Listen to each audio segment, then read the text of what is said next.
Antes de começar, um aviso. Obviamente não espero que o progressista esquerdista que assiste esse vídeo passe a acreditar em Deus por causa dos meus argumentos. Isso é impossível. Seria como eu conseguir fazer você amar alguém apenas apontando e dizendo: ame aquela pessoa ali agora por causa disso, disso e disso. A relação que o cristão tem com Deus, antes de ser uma relação de crença e confiança, começa sendo uma relação de amor. E o amor não pode ser forçado nem causado por argumentação. No começo deste artigo, mencionei uma tática absurda que consistia em aceitar determinado argumento como se ele pudesse ser verdadeiro, para então analisá-lo devidamente em todas as suas implicações. Eu sei, parece loucura. Que loucura? Eu sei. Que coisa absurda.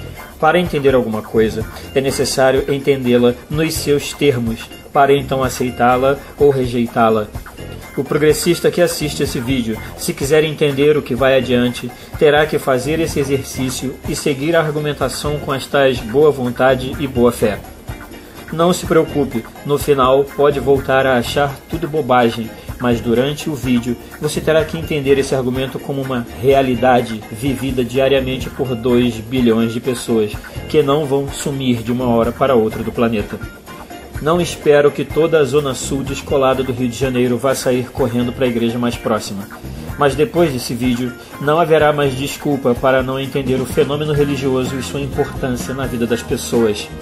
Esta será a maior sessão deste vídeo ensaio, mas ela é inevitável como Deus é inevitável, porque tudo o que eu falei sobre reconciliação e cooperação entre as partes jamais acontecerá se os progressistas não entenderem o que vai ser dito.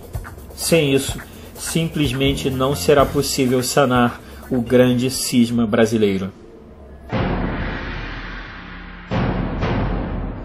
Ateus acreditam que os cristãos acreditam em um Deus que seria pouco mais que um office boy cósmico, o tal velho barbudo numa nuvem ou amigo imaginário.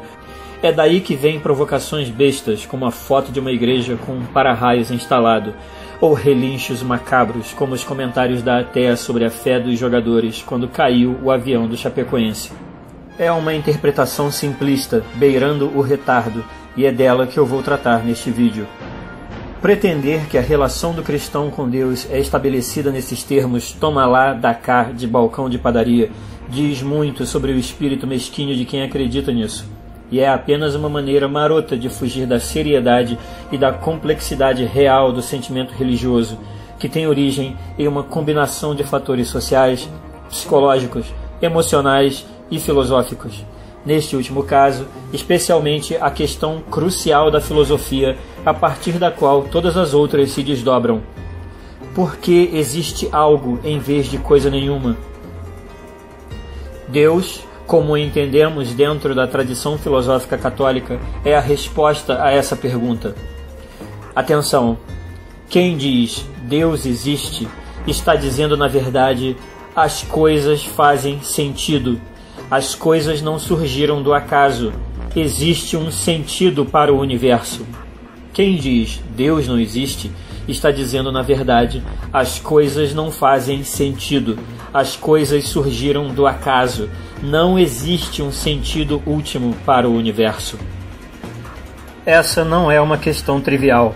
Sentido equivale a Deus, e como ele é inescapável, já que no centro da nossa experiência da realidade está o nosso cérebro, que é uma máquina de detecção, construção e interpretação de sentido. Todo o esforço filosófico do Ocidente, até a época de Nietzsche, foi motivado pela busca de sentido, ou melhor, pela crença de que era possível falar em termos de um sentido apreensível pelo intelecto. Todos os filósofos antes de Nietzsche e depois sabiam que essa é uma questão literalmente de vida ou morte. Tanto no registro coloquial quanto no registro filosófico, as pessoas se matam quando suas vidas perdem o sentido. Nietzsche sabia que uma vida sem sentido resultaria num inferno na Terra, que a morte do Criador decretaria inevitavelmente a morte da criatura. Passou a vida tentando provar que era possível superar o niilismo, seja pela arte ou pela paixão pessoal e autodeterminação diante do destino. Saindo da filosofia e da psicologia moral e indo para a biologia, vemos uma série de processos controlados acontecendo à nossa volta. Uma aranha tece uma teia com determinadas propriedades tênseis, usando uma substância dotada de determinadas características de aderência, resistência, etc. As microestruturas nas asas de uma borboleta decompõem a luz do sol de determinada maneira, absorvendo certas frequências e refletindo outras, de forma a adotar uma cor que é utilizada para se comunicar com outras borboletas da mesma espécie. Um espermatozoide vivo, contendo informação genética, fecunda um óvulo vivo que também contém informação genética, disparando um processo contínuo em que há conversão de energia, ou seja, vida desde o começo, que em 24 horas causará a primeira divisão celular e o começo do complexo e delicado processo de organogênese. 2 microvasos sanguíneos se unirão para formar o coração, que antes do final da 3ª semana já estará bombeando sangue. No final da 4ª semana, já há um cérebro rudimentar na cabeça do embrião. Depois de 2 meses, todos os órgãos estão presentes e diferenciados em um corpo de no máximo 4 centímetros. O que isso tem a ver com sentido? Esses exemplos constituem processos controlados, e processos controlados precisam de informação para acontecer. Sem informação, não existiria um código genético, sem o qual não existiria nem vida. Mas só pelo paralelismo do argumento, sem informação, a aranha produziria uma estrutura caótica e ineficiente a partir de uma substância inadequada. As asas da borboleta não apresentariam um padrão de cor definido e a diferenciação de células e órgãos do embrião se daria de forma caótica, gerando não um feto, mas sim um mero aglomerado de células. Informação é sentido e o universo está repleto de sentido. Podemos localizar a origem da informação para processos artificiais. As instruções de construção e operação de um carro, por exemplo, tiveram origem na mente de inúmeros engenheiros, cientistas, químicos, etc. Mas quando passamos para processos biológicos, a questão fica mais arisca, já que uma das características da informação é que informação pressupõe um A, emissor, e B, um sentido.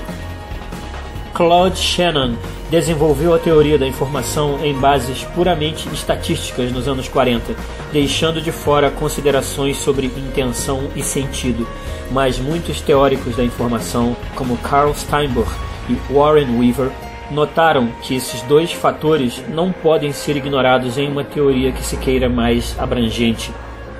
Apesar de ter uma base física, a informação realiza seu propósito a partir de um plano conceitual, o que é um problema para materialistas, obviamente, já que intenção e sentido não são propriedades da matéria e não podem ser identificados em testes de laboratório. Matéria e energia são pré-requisitos para a vida, mas apenas esses 2 elementos não bastam para diferenciar sistemas vivos dos inanimados. Essa é a mesma situação incômoda com que os materialistas se deparam ao tratar de entidades como alma, Deus, consciência ou amor. Nenhuma delas pode ser isolada em laboratório, e o paradigma científico atual pretende que todas podem ser reduzidas a processos físicos básicos. Mas um paradigma científico é pouco mais que um preconceito, e a própria ciência avança ao destronar paradigmas obsoletos. A informação é uma ordenação de elementos dentro de um código pré-estabelecido, e não os próprios elementos. Nesse exemplo, temos 4 valores de informação diferentes que usam os exatos mesmos elementos. Foi a mudança da ordem, percebida por um aparato cognitivo e relacionada a um código conhecido de antemão, que implica concordância prévia, que determinou a mudança do valor informacional. Forçando a barra dos contrafactuais, o sentido existiria mesmo que nós não existíssemos. Os peixes coloridos em uma colônia de corais continuariam sinalizando diversas informações uns para os outros por meio de seus padrões de cor. Os pássaros continuariam transmitindo várias informações por meio do seu canto, mesmo que nós não estivéssemos aqui para testemunhar. O universo conversa consigo mesmo o tempo inteiro, em interações via processos controlados que geram resultados repetíveis.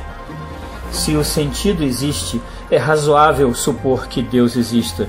Eu não disse que Deus existe, disse que é razoável acreditar em Deus. A existência de Deus não pode ser provada a não ser individualmente, no coração e na mente de cada um por meio da fé, que assim como o gosto estético, pertence a uma área epistemológica sobre a qual a ciência não pode dizer nada. Mas acreditar em Deus é razoável, sempre foi razoável, sempre será razoável. E o cristianismo, em seus aspectos intelectuais, sempre foi assunto para gigantes, como por exemplo Pascal. Les sciences ont deux extrémités qui se touchent. La première est la pure ignorance naturelle. L'autre est celle où arrivent les grandes âmes qui, ayant parcouru tout ce que les hommes peuvent savoir, trouvent qu'ils ne savent rien. Ceux d'entre les deux qui sont sortis de l'ignorance naturelle et n'ont pas pu arriver à l'autre, c'est-à-dire à l'ignorance savante, ont quelques teintures de cette science suffisante et font les entendus. Cela trouble le monde et juge mal de tout. Pascal, que não era exatamente o idiota do vilarejo e durante muito tempo se debateu justamente com o fato de que, sim, é razoável acreditar em Deus, mas não é o bastante. A ciência e a filosofia levaram Pascal, por assim dizer, ao batente de Deus, à posição intelectual em que o indivíduo percebe que é perfeitamente possível que esse negócio de Deus seja verdade mesmo. Mas apenas a ciência e a lógica não são suficientes para que atravessemos o batente e entremos na morada de Deus.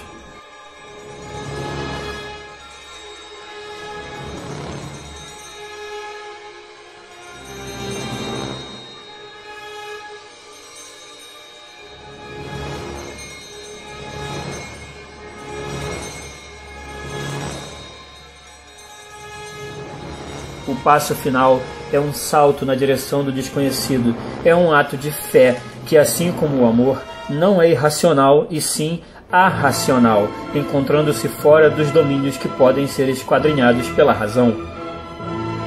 No final, o problema é que ateu é um povo pouco sutil, e a questão é sutil como a boa arte é sutil, de forma que esperar um Deus domesticado, presente para além de qualquer dúvida e com o comportamento previsível de uma máquina caça-níqueis como eles querem, é mais ou menos como exigir saber se Capitu traiu ou não.